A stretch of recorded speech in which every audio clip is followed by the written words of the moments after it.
اعوذ باللہ من الشیطان الرجیم، بسم اللہ الرحمن الرحیم۔ ہماری ویڈیوز پر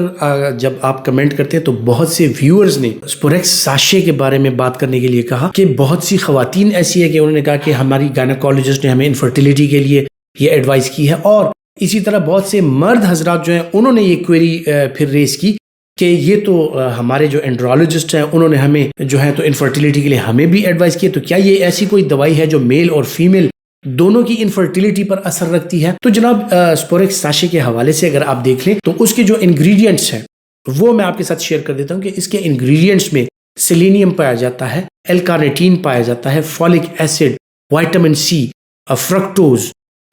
کو انزائم Q10۔ یہ ایسی چیزیں ہیں کہ جو آپ کے جو ریپڈلی ڈیوائڈنگ سیلز ہوتے ہیں ان کے لیے بہت بہترین چیزیں ہیں، جس طرح زنک، وائٹامن ای، یہ اینٹی آکسیڈنٹس بھی ہیں، اور یہ آپ کے جو سیلولر لیول پر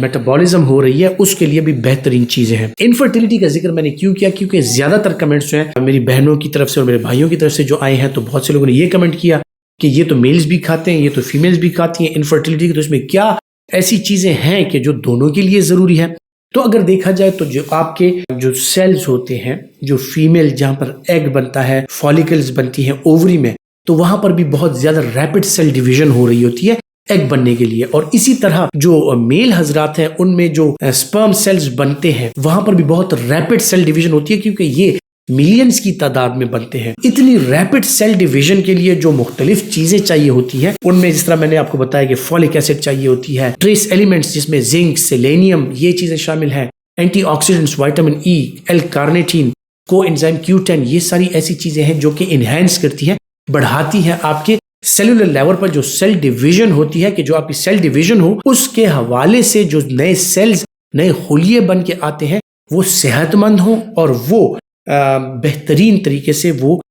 ان کا ایک ایفیکٹ ہو۔ تو جب سپرم سیلز بنتے ہیں یا اووا بنتا ہے، اووم بنتا ہے ایگ میں، تو اس کے لیے سیل ڈیویژن بہت زیادہ امپورٹنٹ ہے۔ اب جو سپوریکس ساشے ہے اس کا استعمال میل اور فیمیل دونوں ہی کر سکتے ہیں، کیونکہ ایگ کی فارمیشن کے لیے، سپرم کی فارمیشن کے لیے یہ چیزیں جو جس طرح میں نے آپ کو بتائی کہ zinc, selenium, folic acid, vitamin C, vitamin E, coenzyme Q10، اور جو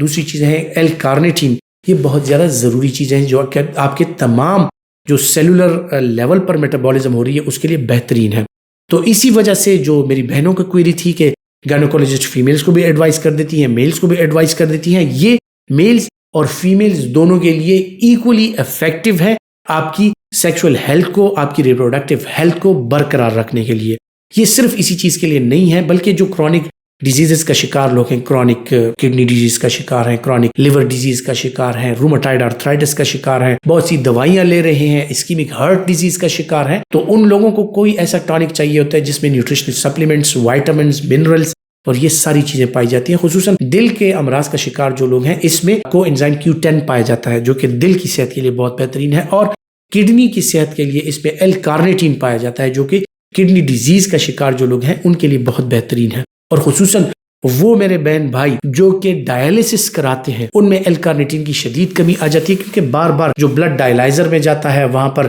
ڈائلائز ہو کے واپس آتا ہے، تو اس میں جو ایل کارنیٹین ہے، کارنیٹین کی سخت کمی ہو جاتی ہے۔ تو ایل کارنیٹین اگر وہ سپوریکس ساشے کا استعمال کریں تو ان کے لیے یقینی طور پہ ایک اچھا نیوٹریشنل سپلیمنٹ ہے۔ امید کرتا ہوں کہ میڈیسن نالج کے حوالے سے جو معلومات میں آپ تک پہنچاتا ہوں یہ آپ کے لیے فائدہ مند ثابت ہوں گی، اور اگر آپ سمجھتے ہیں کہ آپ کے لیے فائدہ مند ہے تو یہ ویڈیو لائک کیجئے، زیادہ سے زیادہ شیئر کیجئے اپنے دوستوں کے ساتھ کہ ان کو بھی فائدہ حاصل ہو۔ اپنا بہت سا خیال رکھیے گا۔ اللہ حافظ۔